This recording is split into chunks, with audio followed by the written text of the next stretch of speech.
মুখ্যমন্ত্রী, আপনি ব্যর্থ মুখ্যমন্ত্রী। আপনি স্বাস্থ্য ব্যবস্থাটাকে ধ্বংস করে দিলেন, আর আপনার পুলিশ প্রশাসনকে আপনার বাড়িতে যেদিন খিচুড়ি বিলি করেছিলেন সেদিনকেই আপনার পুলিশটা রসাতলে গেছে। আমরা আইএসএফ দাবি করি স্বাস্থ্যমন্ত্রী হিসাবে, পুলিশ মন্ত্রী হিসাবে মমতা বন্দ্যোপাধ্যায় আপনার পদত্যাগ চাই। মমতা বন্দ্যোপাধ্যায় হসপিটালে আপনি সিন্ডিকেট তৈরি করেছেন। মমতা বন্দ্যোপাধ্যায় আপনি পুলিশদের মধ্যে সিন্ডিকেট তৈরি করেছেন। মমতা বন্দ্যোপাধ্যায় আপনি হসপিটালে আপনার নেতৃত্বেই আমরা মনে করি আমার বোনকে প্রাণ দিতে হয়েছে, তাকে ধর্ষিতা হতে হয়েছে। মমতা বন্দ্যোপাধ্যায় শুনে রাখুন, আমার বোন অভয়ার মাকে 10 লাখ টাকা দিয়ে মুখ বন্ধ করা যাবে না। আজকে সারা বাংলা আপনার পদত্যাগ দাবি করছে স্বাস্থ্যমন্ত্রী হিসাবে। আজকে আইএসএফ আপনার পুলিশ মন্ত্রী হিসাবে পদত্যাগ দাবি করছে।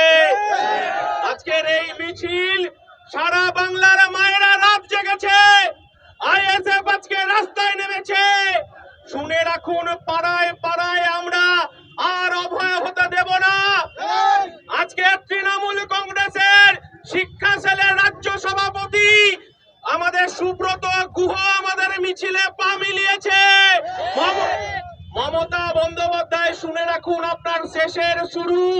আপনি একটা নির্লজ্জ মহিলা হিসেবে আপনারা এই পশ্চিমবাংলার মানুষ 2011 সালে গর্ববোধ করেছিল, আপনি আজকে বাংলাটাকে কলঙ্কময় করে তুললেন।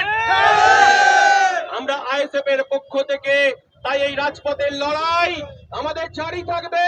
যারা আজকে অংশগ্রহণ করলেন, পাড়ায় পাড়ায় তৃণমূলের সিন্ডিকেটের বিরুদ্ধে বুথে বুথে মিছিল হবে,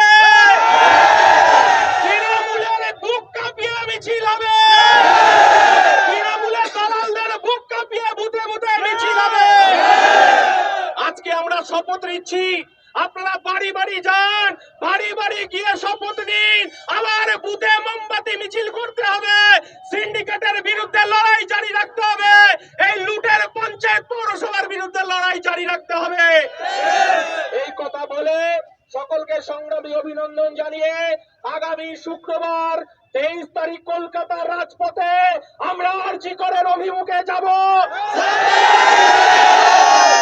আপনারা যাবেন তো? একটাই শিয়ালদায় দেখা হবে তো? এই মমতা বন্দ্যোপাধ্যায় এই কলঙ্কময় অধ্যায় পশ্চিমবঙ্গে শুরু করার জন্য আমরা সেদিনকে গিয়েছিলাম, আমি, জুবি সাহেব, শামসুল আলী মল্লিক, আমরা সেদিনকে আমার নির্যাতিত অভয়ার বাড়িতে গিয়েছিলাম। ওর বাবা আমাদেরকে হাতটা ধরে বলেছিল, নওশাদকে বলে দিও এই সরকারের ভিতটাকে নড়াতে হবে। শুক্রবারে শিয়ালদায় দেখা হবে তো? একটা লড়াই জারি থাকবে। ইনকলাব জিন্দাবাদ, ইন্ডিয়ান সেকুলার ফ্রন্ট জিন্দাবাদ। আপনারা একটু আস্তে আস্তে যারা যাবেন এখন যাবেন, কিন্তু সায়ন দাস সংক্ষিপ্ত কথা বলে আমাদের এই সংক্ষিপ্ত সভা শেষ হবে।